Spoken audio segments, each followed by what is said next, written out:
भारतीय संस्कृति में हर त्योहार अपने भीतर किसी न किसी गहन भावना, आस्था और जीवन दर्शन को समेटे हुए है। करवा चौथ भी ऐसा ही एक पवित्र पर्व है जो केवल व्रत नहीं बल्कि स्त्रीत्व की शक्ति, समर्पण और प्रेम का अद्भुत प्रतीक है। ये दिन हर सुहागन स्त्री के लिए सबसे खास होता है क्योंकि इस दिन वो अपने पति की दीर्घायु और अखंड सौभाग्य की कामना के लिए निर्जला उपवास रखती है। करवा चौथ का व्रत कार्तिक मास के कृष्ण पक्ष की चतुर्थी तिथि को मनाया जाता है। वर्ष 2025 में ये व्रत शुक्रवार 10 अक्टूबर को रखा जाएगा।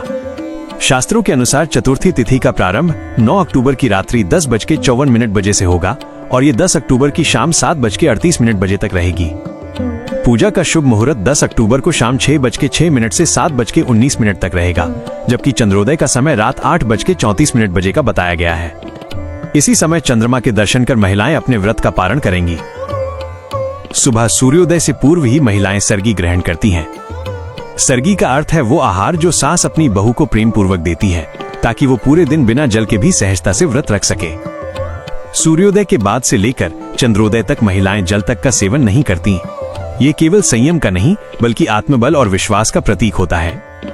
करवा चौथ का नाम 2 शब्दों से मिलकर बना है। करवा अर्थात मिट्टी का पात्र जो जल और जीवन का प्रतीक है, और चौथ अर्थात चतुर्थी यानी चंद्रमा की पूजा का दिन। यह व्रत चंद्रमा को समर्पित है क्योंकि चंद्रदेव मन के स्वामी माने जाते हैं। स्त्रियां अपने मन की दृढ़ता और प्रेम की स्थिरता के लिए चंद्रदेव से प्रार्थना करती हैं। करवा चौथ का ये पवित्र पर्व केवल पति पत्नी के रिश्ते तक सीमित नहीं है बल्कि ये एक सामाजिक और सांस्कृतिक बंधन का भी प्रतीक है। इस दिन महिलाएं सुंदर परिधान पहनती हैं, मेहंदी लगाती हैं, श्रृंगार करती हैं और सखियों के साथ एकत्र होकर पूजा करती हैं। ये केवल उपवास नहीं बल्कि सौंदर्य, आस्था और सामूहिकता का उत्सव बन जाता है। शास्त्रों में करवा चौथ से जुड़ी अनेक कथाएं मिलती हैं, जिनमें से सबसे प्रसिद्ध कथा वीरवती की है। कहा जाता है कि एक बार एक राजकुमारी थी जिसका नाम वीरवती था। वो अपने 7 भाइयों की इकलौती बहन थी। विवाह के बाद जब पहला करवा चौथ आया तो उसने अपने पति की लंबी आयु के लिए ये व्रत रखा। दिन भर निर्जला रहने के कारण वो अत्यंत दुर्बल हो गई। अपने प्रिय बहन का कष्ट देखकर भाइयों ने छल से एक दर्पण पेड़ पर लटका दिया और कहा कि चंद्रमा निकल आया है। वीरवती ने उस प्रतिबिंब को देखकर व्रत तोड़ लिया। उसी रात उसके पति की मृत्यु हो गई। वो विलाप करती हुई देवी पार्वती के चरणों में गई और सच्चे हृदय से क्षमा मांगी। मां पार्वती ने उसे आशीर्वाद दिया कि वह पुनः अपने पति को प्राप्त करेगी।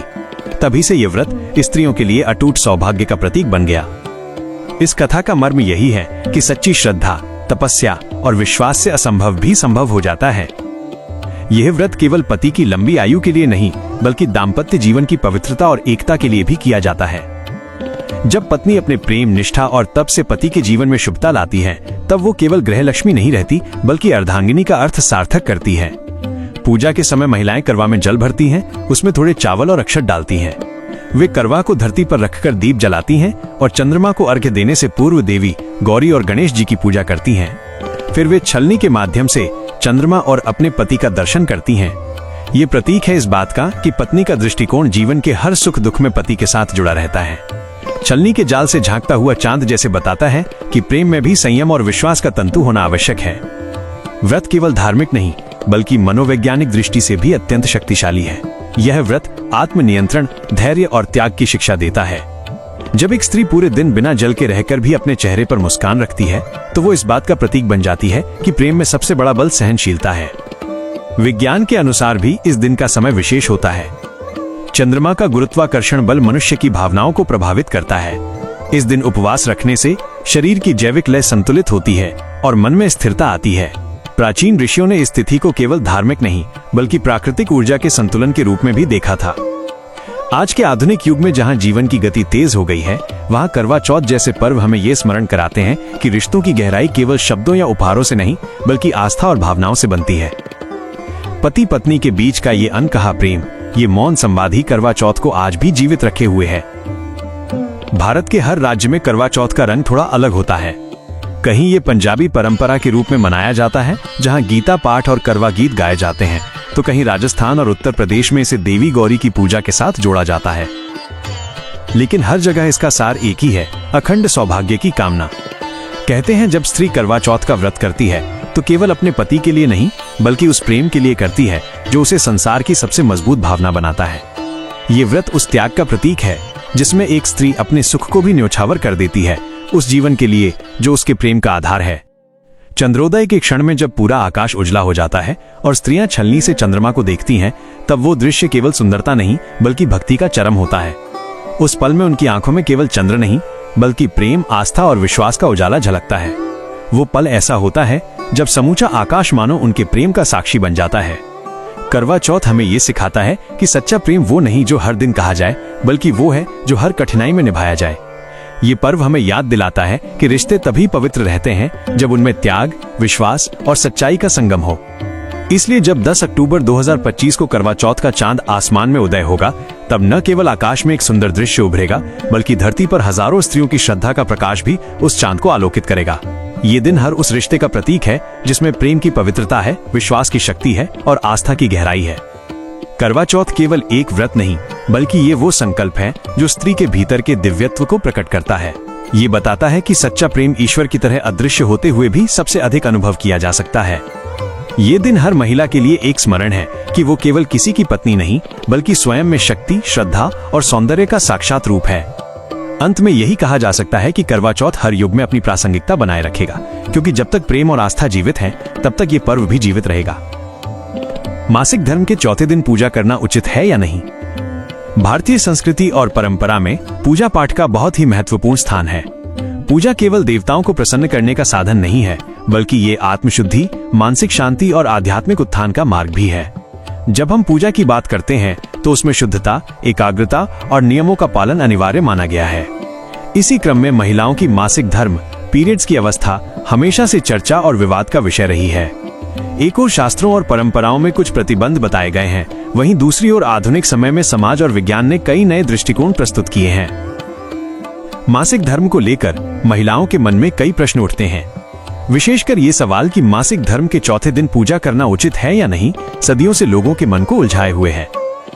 कई बार परिवार और समाज के अलग अलग विचारों के बीच महिलाएं असमंजस की स्थिति में पड़ जाती हैं।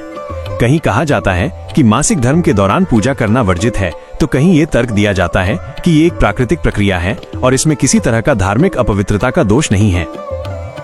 हिंदू धर्म में पूजा को अत्यंत पवित्र कार्य माना गया है। यह केवल एक परंपरा नहीं बल्कि ईश्वर से जुड़ने का माध्यम है। लेकिन शास्त्रों में शुद्धता का बड़ा महत्व है। यही कारण है कि मासिक धर्म के समय महिलाओं को पूजा पाठ और मंदिर प्रवेश से वर्जित माना गया। इसके पीछे कई धार्मिक और सामाजिक कारण बताए गए हैं। प्राचीन काल में जब समाज कृषि प्रधान था और विज्ञान का विकास सीमित था, तब मासिक धर्म के दिनों को महिलाओं के लिए विश्राम का समय माना जाता था। उस समय स्वच्छता के साधन उपलब्ध नहीं थे, इसीलिए महिलाओं को घर के कामों और धार्मिक गतिविधियों से अलग रखा जाता था ताकि वे आराम कर सकें और स्वास्थ्य सुरक्षित रहे। धीरे धीरे ये नियम धार्मिक और सामाजिक मान्यताओं का हिस्सा बन गया।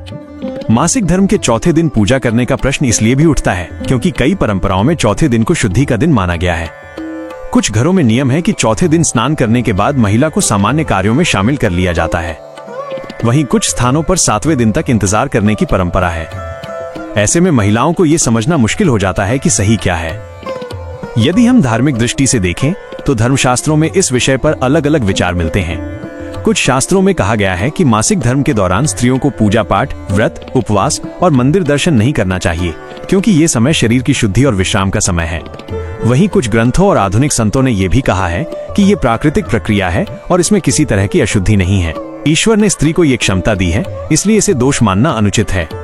विज्ञान की दृष्टि से मासिक धर्म को शरीर की स्वाभाविक जैविक प्रक्रिया बताया गया है। इसमें महिला का शरीर गर्भधारण के लिए हर माह तैयार होता है और जब गर्भधारण नहीं होता तो गर्भाशय की परत निकलकर मासिक धर्म के रूप में बाहर आती है। इसमें किसी प्रकार की अपवित्रता नहीं है, बल्कि ये स्त्री के स्वस्थ और पूर्ण रूप से कार्यशील होने का प्रमाण है। विज्ञान के अनुसार इस दौरान महिलाओं को आराम की आवश्यकता होती है, क्योंकि शरीर में हार्मोनल परिवर्तन होते हैं। सामाजिक दृष्टिकोण से देखें तो कई बार ये परंपराएं महिलाओं के लिए मानसिक दबाव और भेदभाव का कारण बन जाती हैं। समाज में ये मान्यता बना दी गई कि मासिक धर्म वाली स्त्री अशुद्ध है और वो मंदिर या पूजा में शामिल नहीं हो सकती। इससे महिलाओं में हीन भावना और अपराध बोध पैदा होता है। लेकिन धीरे धीरे समाज बदल रहा है और लोग समझने लगे हैं कि ये एक स्वाभाविक स्थिति है जिसे न तो दोष माना जा सकता है और न ही पाप। अब प्रश्न ये उठता है कि यदि कोई महिला मासिक धर्म के चौथे दिन पूजा करना चाहे तो क्या ये उचित है? इसका उत्तर इस बात पर निर्भर करता है कि हम किस दृष्टिकोण से इसे देखते हैं। यदि आप पारंपरिक और शास्त्रीय दृष्टिकोण अपनाते हैं तो संभवतः चौथे दिन भी आपको पूजा से दूर रहने की सलाह दी जाएगी। लेकिन यदि आप आधुनिक और वैज्ञानिक दृष्टिकोण को अपनाते हैं तो इसमें किसी प्रकार की बाधा नहीं है। कई संतों और विद्वानों ने यह भी कहा है कि ईश्वर भाव के भूखे हैं, शरीर की स्थितियों के नहीं। यदि मन शुद्ध है और भक्ति सच्ची है तो मासिक धर्म या अन्य शारीरिक अवस्थाएं पूजा में बाधा नहीं डाल सकती। भक्ति का वास्तविक अर्थ है अपने मन को ईश्वर के प्रति समर्पित करना, और इसके लिए शरीर की स्थिति गौण है। यहाँ यह भी समझना आवश्यक है कि पूजा केवल मंदिर जाकर या मंत्रोच्चारण करके ही नहीं होती। ध्यान, जप, प्रार्थना और मनन भी पूजा के ही रूप हैं। यदि महिला मासिक धर्म के दौरान शारीरिक पूजा नहीं करना चाहती तो वो मानसिक पूजा कर सकती है। मन से किया गया जप और ध्यान उतना ही प्रभावी है जितना कि विधिवत पूजा। आधुनिक समय में कई परिवार और समाज इस दिशा में सकारात्मक बदलाव ला रहे हैं। महिलाएं अब खुलकर अपनी बात कह रही हैं और ये समझा रही हैं कि मासिक धर्म को लेकर पुरानी मान्यताओं को पुनः विचार करने की आवश्यकता है। मंदिरों और धार्मिक स्थलों में भी धीरे धीरे ये सोच विकसित हो रही है कि ये कोई अपवित्रता नहीं है, बल्कि ये जीवन का प्राकृतिक हिस्सा है। संक्षेप में कहा जाए तो मासिक धर्म के चौथे दिन पूजा करना उचित है या नहीं, इसका उत्तर एकदम सीधा नहीं है। यह आपके विश्वास, परंपरा, परिवार की मान्यताओं और व्यक्तिगत दृष्टिकोण पर निर्भर करता है। यदि आप परंपरा का पालन करना चाहती हैं तो चौथे दिन भी पूजा से दूर रह सकती हैं। लेकिन यदि आपका विश्वास है कि ईश्वर भाव के भूखे हैं और मासिक धर्म कोई दोष नहीं है तो आप श्रद्धा और भक्ति से पूजा कर सकती हैं। मासिक धर्म और वैदिक दृष्टि। वेदों में ऋतु धर्म का उल्लेख मिलता है। ऋग्वेद और अथर्ववेद में स्त्री को ऋतु कहा गया है। यहाँ ऋतु का अर्थ है जीवन का वो स्वाभाविक चक्र जो सृष्टि की निरंतरता बनाए रखता है। वेदों ने कभी भी मासिक धर्म को दोष या अपवित्रता के रूप में नहीं देखा। इसके विपरीत वेदों में स्त्री को ऋतुकाल में सृजन का केंद्र कहा गया। वेदों के मंत्रों में स्पष्ट है कि स्त्री का ये चक्र ही प्रजनन की आधारशिला है। लेकिन समय के साथ जब धर्मसूत्र और स्मृतियां लिखी गईं, तब शुद्धता और अशुद्धता की परिभाषा बदली। मनुस्मृति और धर्मशास्त्रों में मासिक धर्म के दिनों में स्त्रियों को विश्राम और अलगाव का निर्देश दिया गया। इसका एक कारण यह भी था कि उस युग में शारीरिक कष्ट को कम करने और स्त्री को आराम देने के लिए उन्हें घर के कार्यों और पूजा से विराम दिया जाए। पुराण और लोक कथाओं की दृष्टि। पुराणों में मासिक धर्म को लेकर कई कथाएं मिलती हैं। गरुड़ पुराण और स्कंद पुराण में मासिक धर्म को पाप से जोड़कर देखा गया है।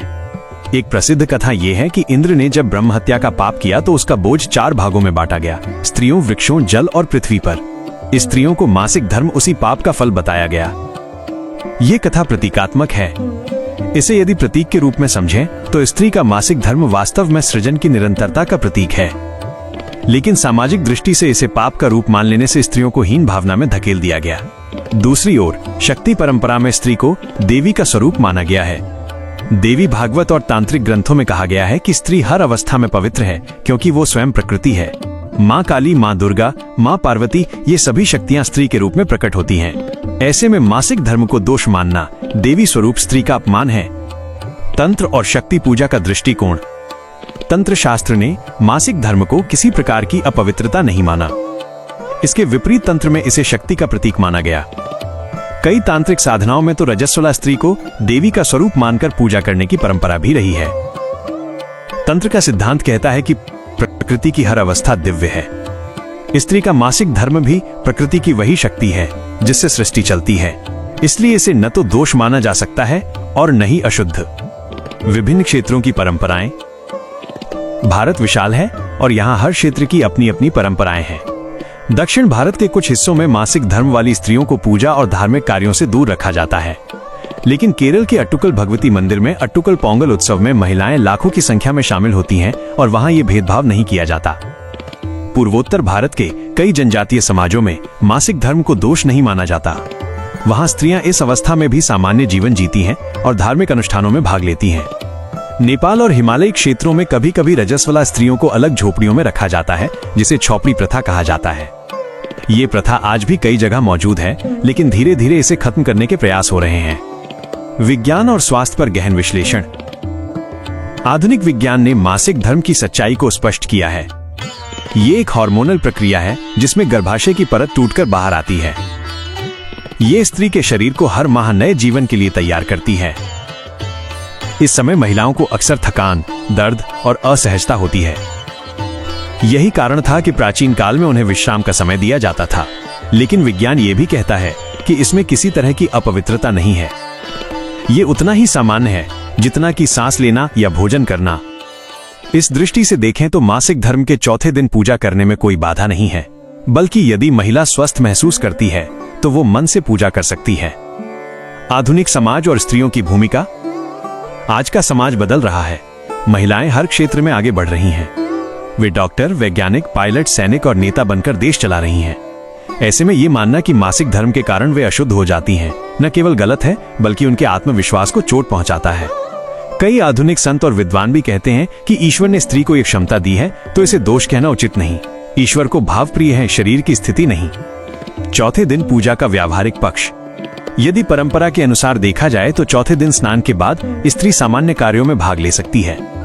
कई परिवारों में चौथे दिन पूजा करना भी स्वीकार्य है। यदि आधुनिक दृष्टिकोण अपनाएं तो चौथे दिन पूजा में कोई बाधा नहीं है। स्त्री यदि मन और शरीर से सक्षम है तो वो श्रद्धा और भक्ति से पूजा कर सकती है। यदि कोई महिला चाहती है कि इस दौरान वो शारीरिक पूजा ना करे तो वो मानसिक पूजा कर सकती है। ध्यान, जप और प्रार्थना भी उतने ही प्रभावी हैं। भाव ही पूजा की आत्मा है। संतों ने कहा है, ईश्वर भाव के भूखे हैं। यदि मन पवित्र है, भक्ति सच्ची है, तो कोई भी शारीरिक अवस्था पूजा को रोक नहीं सकती। मासिक धर्म एक जैविक चक्र है, न कि कोई दोष। इसलिए यदि चौथे दिन महिला मन से पूजा करना चाहती है तो उसे अवश्य करनी चाहिए। यदि वो परंपरा का पालन करना चाहती है तो वो विराम लेकर 5वें या 7वें दिन पूजा शुरू कर सकती है। दोनों ही स्थिति में भक्ति का महत्व बना रहता है। मासिक धर्म के चौथे दिन पूजा करना उचित है या नहीं, इसका उत्तर एक ही नहीं है। ये आपके विश्वास, आपकी परंपरा और आपके दृष्टिकोण पर निर्भर करता है। परंपरा कहती है कि विश्राम करो और शुद्धि के बाद पूजा करो। विज्ञान कहता है कि यह सामान्य प्रक्रिया है और इसमें कोई बाधा नहीं। आध्यात्मिक दृष्टिकोण कहता है कि ईश्वर केवल आपके भाव देखते हैं। सत्य यही है कि मासिक धर्म स्त्री के जीवन का अभिन्न हिस्सा है। इसे दोष न मानकर सम्मान देना चाहिए। चौथे दिन यदि स्त्री मन और शरीर से तैयार है तो वो पूजा कर सकती है, और यदि नहीं तो वो मानसिक भक्ति का सहारा ले सकती है।